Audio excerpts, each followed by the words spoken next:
मेरे प्रिय आत्मन नमस्कार।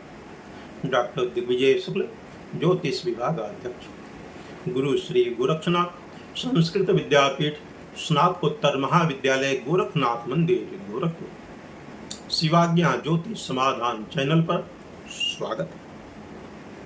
बंधुओं, आज हम जीवित पुत्रिका व्रत के बारे में चर्चा करने जा रहे हैं कि जीवित पुत्रिका व्रत कब मनाई जाएगी और उसका क्या विधान है, कैसे व्रत को किया जाए जिससे हम पूर्ण फल के भागी बने। विधान सर्वोपरि होता है। विधान के अनुसार यदि हम कोई भी व्रत अनुष्ठान यज्ञ करते हैं तो निश्चय ही हमें सफलता मिलती है।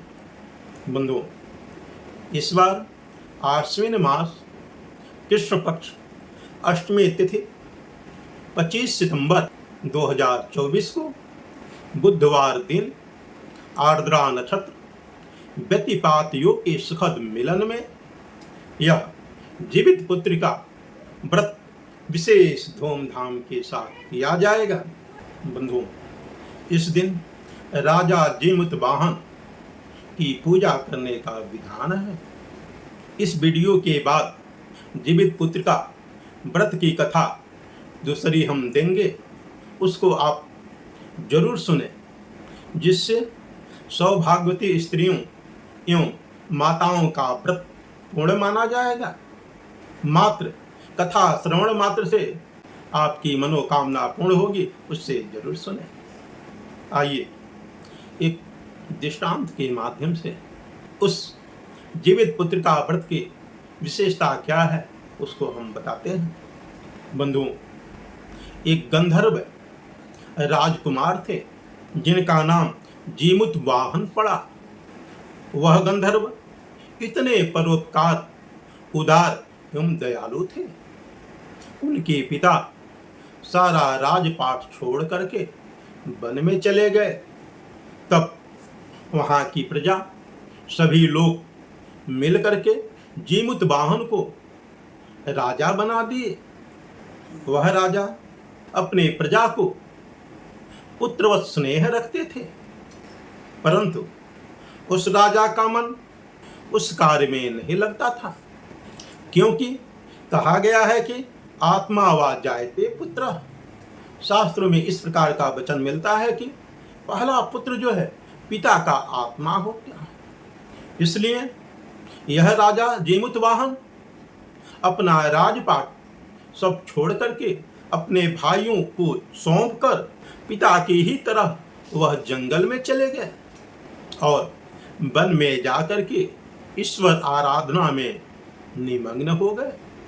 बंधुओं, विशेष करके स्त्रियों के लिए जिनके पास पुत्र है, उस पुत्र की सुरक्षा के लिए सभी माताएं इस व्रत को मनोयोग से करती हैं, क्योंकि उनका पुत्र दीर्घायु एवं खुशहाल रहे।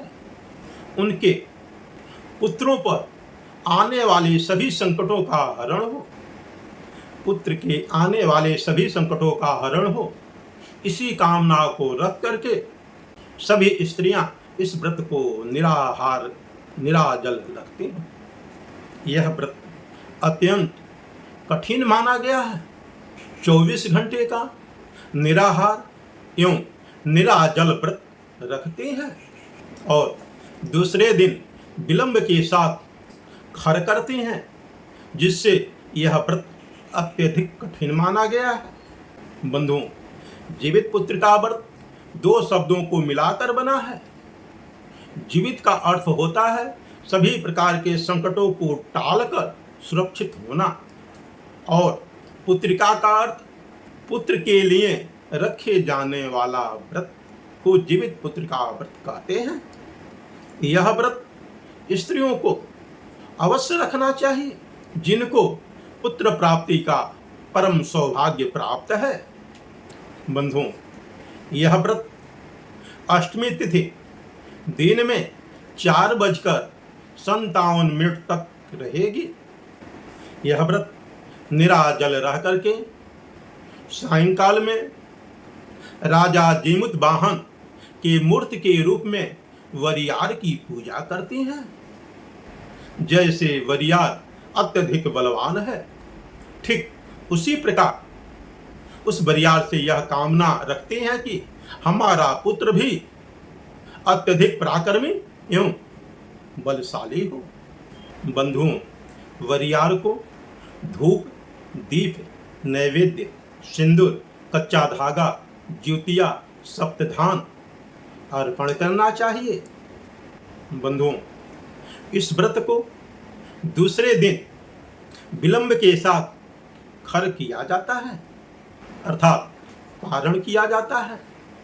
नाना प्रकार के व्यंजन पकवान को बना करके स्त्रियां पारण करती हैं।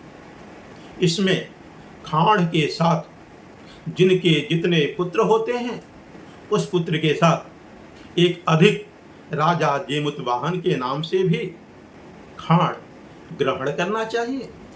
और विशेष करके स्त्रियों को वस्त्र, श्रृंगार सामग्री, अन्न दान करने का विशेष महत्व है।